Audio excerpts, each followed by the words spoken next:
দেশনেত্রী কারাগারে যাওয়ার পরে নির্বাসিত অবস্থায়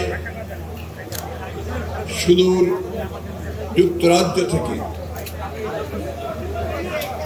অক্লান্ত পরিশ্রম করেছেন, আমাদের সংগঠনকে সুসংহত করেছেন এবং সর্বোপরি ফ্যাসিস্ট আওয়ামী সরকারের বিরুদ্ধে গণতান্ত্রিক আন্দোলনকে চূড়ান্ত পর্যায়ে পৌঁছে দেওয়ার জন্য যিনি দিবারাত্র পরিশ্রম করেছেন, দেশনেত্রী বেগম খালেদার অনুপস্থিতিতেই আমাদের ভারপ্রাপ্ত চেয়ারম্যান জনাব তারেক রহমান,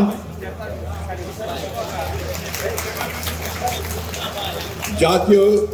স্থায়ী কমিটির সম্মানিত সদস্যবৃন্দ, আমাদের জাতীয় কার্যনির্বাহী পরিষদের সম্মানিত সদস্যবৃন্দ, ভাইস চেয়ারম্যান বৃন্দ, যুগ্ম মহাসচিব বৃন্দ, সম্পাদক মন্ডলীর সদস্যবৃন্দ এবং সদস্যবৃন্দ এবং বিভিন্ন জেলা থেকে আগত আমাদের নেতৃবৃন্দ, উপজেলা থেকে আগত নেতৃবৃন্দ, সেই সঙ্গে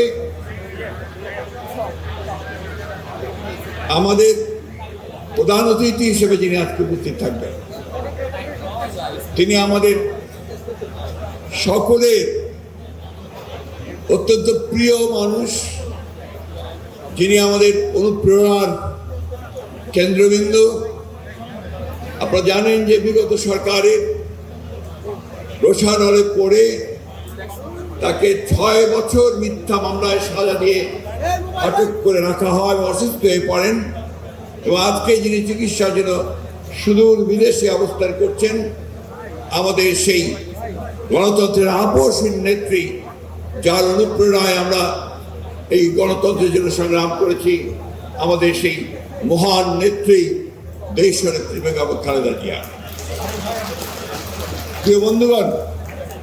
সর্বপ্রথমেই পরম করুণাময় আল্লাহ তাআলার কাছে শুকরিয়া আদায় করতে চাই যে আল্লাহ তাআলার অশেষ রহমতে দীর্ঘ ভাই প্লিজ একটু আস্তে কথা বললে একটু পেছনে গিয়ে বলেন প্লিজ।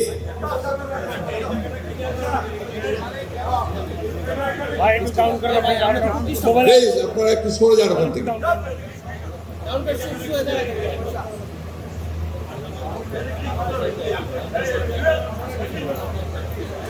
আজকে দীর্ঘ 6 বছরে আমাদের নেতৃত্ব দিয়েছেন আমাদের ভারপ্রাপ্ত চেয়ারম্যান জনাব তারেক রহমান। আল্লাহ তার কাছে এই জন্য শুকরিয়া আদায় করছি যে এই প্রায় দেশনেত্রী বেগম খালেদা জিয়া আপনাদের সঙ্গে শেষ বৈঠক করেন, বর্ধিত সভা করেন। আপনাদের নিশ্চয়ই অনেকেরই মনে থাকার কথা, হোটেল নামারিডিয়ানে কারাগারে যাওয়ার আগের মুহূর্তে তিনি সেই সভা করেছিলেন এবং সেখানে তার বক্তব্যে তিনি স্পষ্ট করে বলেছিলেন